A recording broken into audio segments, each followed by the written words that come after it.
তারপরে হাদিসের মধ্যেও আসছে কবরে রাখা হবে, প্রত্যেকটা মানুষকে 3টা করে প্রশ্ন করা হবে। কবরের 3 প্রশ্নের জবাব মুখস্থ করলে কাজ হবে না। অনেকে পরীক্ষার হলে নকল নিয়ে যায়, প্রশ্ন আসলে উত্তর দেখে দেখে লিখে দেয়, পাশ করে যায়। বলেন তো, কেউ যদি এই কথা বলে কবরে যেই 3 প্রশ্ন করা হবে, আমি যখন মারা যাব কাফনের মধ্যে 3 প্রশ্নের জবাব লেখা তুমি জবাব লেখা দিয়ে দিবা, এই 3 প্রশ্নের জবাব লিখে কাফনের মধ্যে দিয়ে দিবা। বলেন তো, কেউ যদি এই চিন্তা করে আর ওই প্রশ্নের জবাব কবরের মধ্যে দিতে চায় নকল দেখা দেখা, এটা সম্ভব নাকি? কেউ যদি পরিপূর্ণ মুখস্থ করে যায় যে আমাকে কবরের মধ্যে আইসা ফিরিস্তারা যখন 3 প্রশ্ন করবে, আমাকে বসানোর সাথে সাথে প্রশ্ন করার আগে আমি জবাব দিয়ে দিব যে তোমরা কি প্রশ্ন করবা আগের থেকেই জানি, জবাব হইল এই এই। বলেন তো, কবরে এটা সম্ভব নাকি? কথা বুঝেন নাই মনে হয়। সম্ভব? একটু জোরে কথা কইলেন। সম্ভব? সম্ভব না। তাহলে দুনিয়ায় পরীক্ষার হলের প্রশ্নের জবাব লেখাপড়া করলে দেওয়া যায়, মুখস্থ করলে দেওয়া যায়, কিন্তু কবরের 3 প্রশ্নের জবাব মুখস্থ করলে দেওয়া যাবে না। কারণ কবরের 3 প্রশ্নের জবাব সম্পর্কিত হলো কর্ম তথা আমলের সাথে। দুনিয়ার পরীক্ষার হলের প্রশ্নের জবাবের সম্পর্ক লেখাপড়া মুখস্থ করার সাথে, আর কবরের 3 প্রশ্নের জবাব নির্ভর করতেছে দুনিয়ার আমলের সাথে। যেমন কবরের 3 প্রশ্ন কি? 1 নাম্বার প্রশ্ন, মার রব্বুক, তোমার রব কে? বলেন, আমাদের রব কে? আরো জোরে বলেন না কে? কবরের প্রথম প্রশ্ন, তোমার রব কে? আমরা সবাই জানি আল্লাহ, অমুসলিমও জানে আল্লাহ, কিন্তু কে এই প্রশ্নের জবাব কবরে গিয়ে দিতে পারবে? বলে ইন্নাল্লাযীনা ক্বালু রাব্বুনাল্লাহ সুম্মা ইসতাকামু, যারা বলে আমাদের রব আল্লাহ, এতটুকুই শেষ নয়, এরপরে এই রবকে রব বলার পরে রবের যত আদেশ নিষেধ বিধিবিধান আছে সব কিছুর উপরে দৃঢ়তার সাথে সে থাকে, আদেশ নিষেধ মেনে নেয়, রবের হুকুম আহকাম মোতাবেক চলে। ওই লোকটা যদি দুনিয়ায় নাও জানে কবরে প্রশ্ন করা হবে তোমার রবকে, কিন্তু দুনিয়ায় রবের সব হুকুম আহকাম মেনে চলছে, ওই লোক কবরে গিয়ে প্রশ্ন করার সাথে সাথে জবাব দিবে আমাদের রব কে? আল্লাহ, আমার রব আল্লাহ। দ্বিতীয় প্রশ্ন করা হবে অমা দীনুক, তোমার দিন কি? এটা আমরা সবাই জানি আমাদের দিন ইসলাম, কিন্তু জানার পরেও সবাই জবাব দিতে পারবে না। কিন্তু যেই ব্যক্তি তার গোটা হায়াতে পরিপূর্ণ ইসলাম অনুসরণ করে চলেছে, যার ব্যক্তিগত জীবনে, পারিবারিক জীবনে, সামাজিক জীবনে, অর্থনৈতিক জীবনে, রাজনৈতিক জীবনে, রাষ্ট্রীয় জীবনে, বলেন তো সব জায়গায় ইসলাম আছে না নাই? শুধুমাত্র রাজনীতির মধ্যে কিন্তু ইসলাম নাই। আছে তো নাকি? ও আছে। তাইলে তাহলে আমরা চিন্তা করি ইসলাম মনে হয় শুধু নামাজ, রোজা, হজ, যাকাতের মধ্যে সীমাবদ্ধ।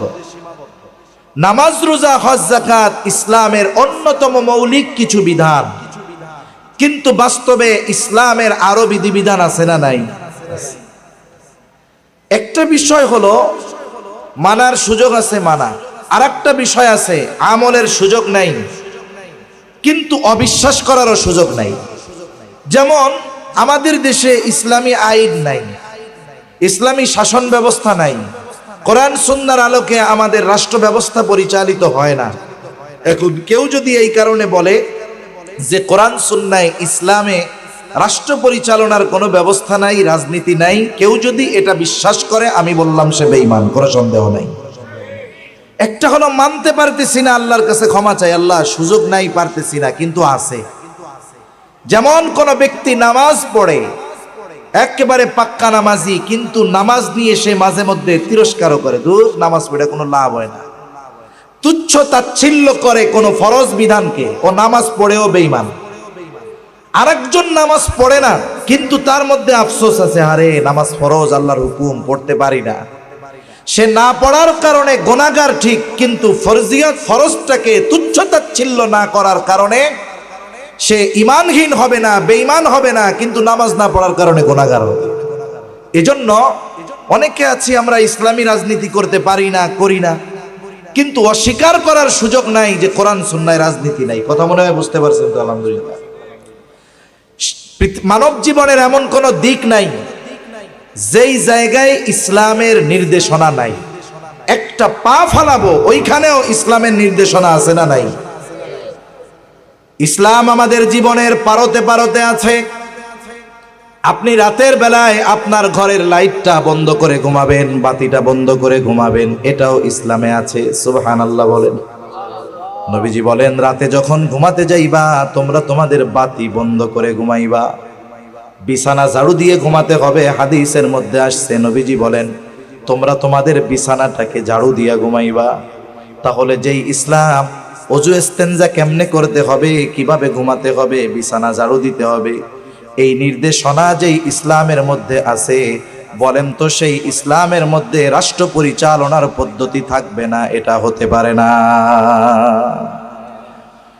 এখন আমরা যদি পরিপূর্ণ ইসলামী অনুশাসন মেনে চলি, মুখস্থ করা লাগবে না, প্রশ্নের জবাব দেওয়ার সাথে সাথেই সে বলবে আমার দিন হলো ইসলাম। সুবহানাল্লাহ।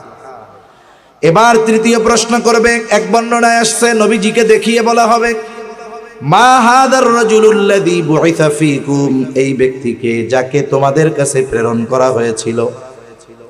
আরেক বর্ণনায় আসছে নবীজির ব্যাপারে জিজ্ঞাসা করা হবে ওমান নাবিয়্যুক, তোমার নবীকে।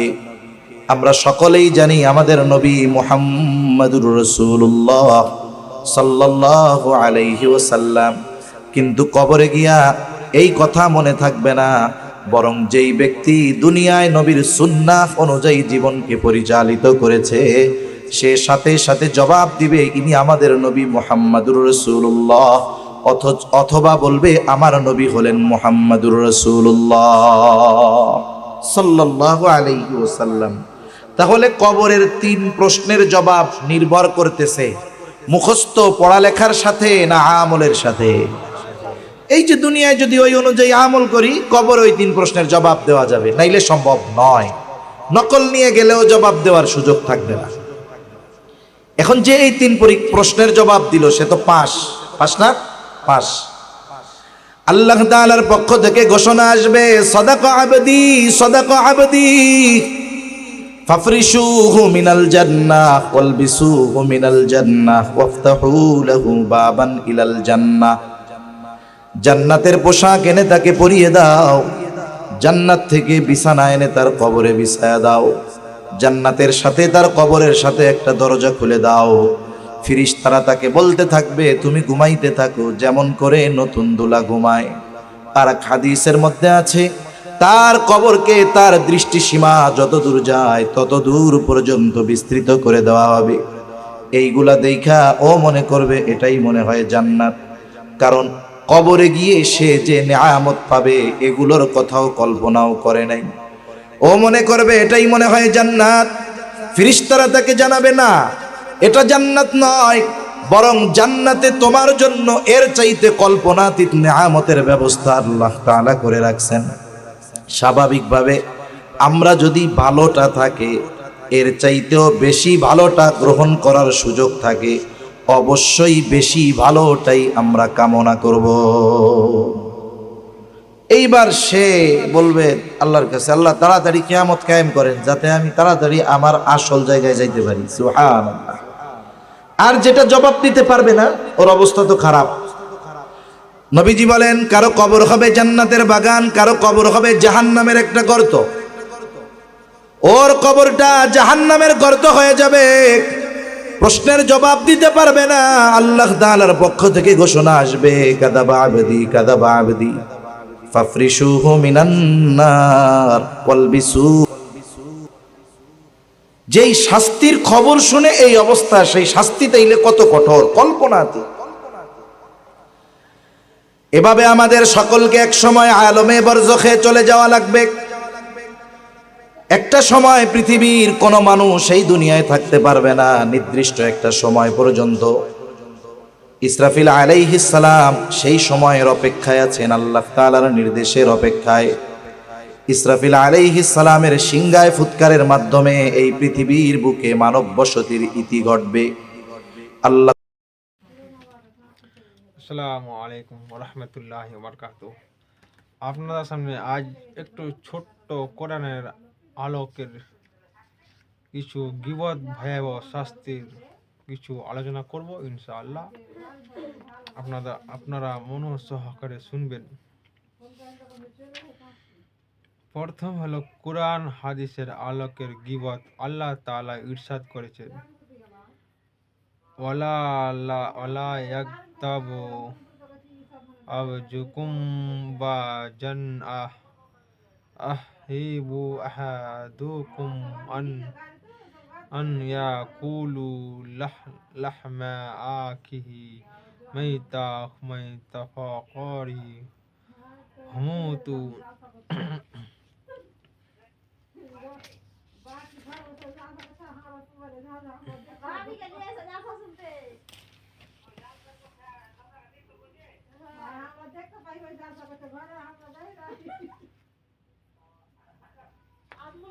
কয় লাইভ দিয়ে লাইভ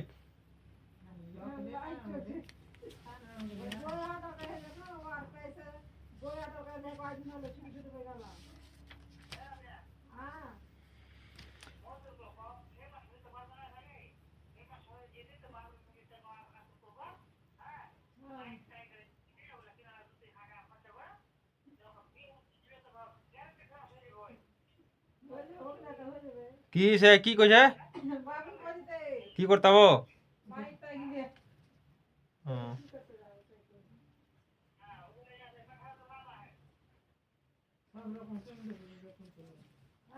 আল্লাহ সুবহানাহু ওয়া তাআলা প্রত্যেক ব্যক্তির জন্য পরকালে দুটি ঠিকানা তৈরি করেছেন, একটি জান্নাত, অপরটি জাহান্নাম। যদি ভালো আমল করে ও ঈমান নিয়ে দুনিয়া থেকে যেতে পারো তাহলে আল্লাহ তাআলা তাকে জান্নাতে ঠিকানা দান করবে। পক্ষান্তরে যদি দুনিয়াতে ঈমান আনার সৌভাগ্য না হয় অথবা ঈমান অন্যায় করলেও গাফলতির কারণে পাপে নিমজ্জিত থাকে এবং তওবা ছাড়াই তার মৃত্যু হয়ে যায়,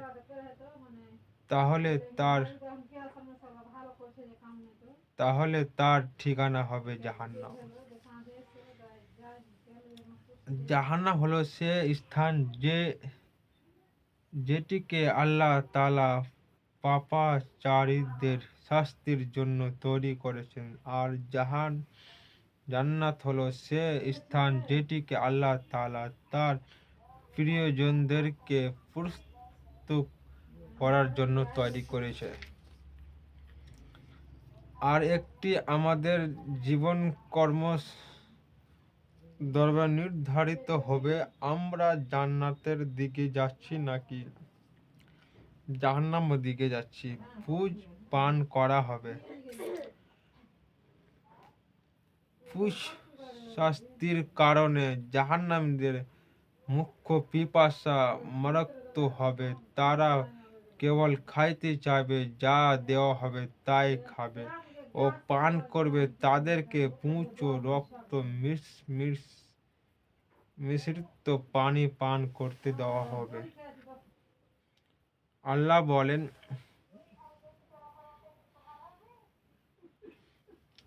বলেন মিন ওয়ারাহি জাহান্নামু ওয়া ইউসকা মিন মাই সাদিদিন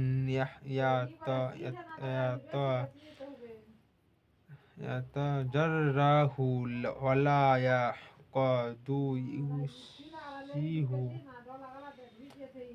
তার সামনে দোজখ রয়েছে, তাতে পুঁজ ও রক্ত মিশ্রিত পানি পান করানো হবে। ঢোক গিলে তো পান করবে এবং গলার ভিতরে প্রবেশ করতে কামায়ে পড়বে। সূরা ইব্রাহিম আয়াত নম্বর 16 থেকে 17। আগুনের পোশাক, গরম পানি ও লোহার হাতুড়ি দিয়ে শাস্তি দেওয়া হবে। দোজখীদের শাস্তি বহুমুখী। আল্লাহ তাআলা বলেন, যারা কাফির তাদের জন্য আগুনের পোশাক তৈরি করা হয়েছে। তাদের মাথার উপর ফুটন্ত পানি ঢেলে দেওয়া হবে, ফলে তাদের পেটে যা আছে তা এবং চামড়া গলে বের হয়ে যাবে। তাদের জন্য আছে লোহার হাতুড়ি। তারা যে কোনো যন্ত্রণায় অতিষ্ঠ হয়ে জাহান্নাম থেকে বের হতে চাইবে, তখনই তাদেরকে হাতে ফিরিয়ে দেওয়া হবে, বলা হবে, দহন শাস্তি ভোগ করো। কুরআনের বর্ণিত দোজখের 7টি দরজার তাফসীর প্রসঙ্গে আতা রাহিমাহুল্লাহ বলেন, এই দরজাগুলো ভীষণ দুঃখ, কষ্ট ও কঠিন বিপদ মুসিবতে ভরা। যারা জন্য অসংখ্য জিনা করেছে তাদের নিকটতম পচা দুর্গন্ধ এগুলো দুর্গন্ধময় হয়ে থাকবে। দোজখীদের জিনাকারীদের থেকে নিঃসঙ্গত পচা দুর্গন্ধ পানি পান করানো হবে। মখুল দামে সাক্কি রাহিমাহুল্লাহ বলেন, দোজখীরা খুব পচা দুর্গন্ধ পেয়ে বলবে, এর চাইতে বেশি দুর্গন্ধ আমরা আর কখনো পাইনি। তাদেরকে বলা হবে, এটা জিনাকারীদের লজ্জা স্থানের পচা দুর্গন্ধ। জাহান্নামে জুবুল হুজান নামক এক উপত্যকায় খরচের মতো বিরাট বিচ্ছু জিনাকারীকে ধ্বংসন করতে থাকবে। প্রত্যেক ধ্বংসর 1000 বছর পর্যন্ত বিষ যন্ত্রণা ভোগ করতে হবে। তারপর গোশত খসে পড়বে এবং শরীর থেকে পুঁজ বের হবে। বেনামাজিকে জাহান্নামের মালহাম নামক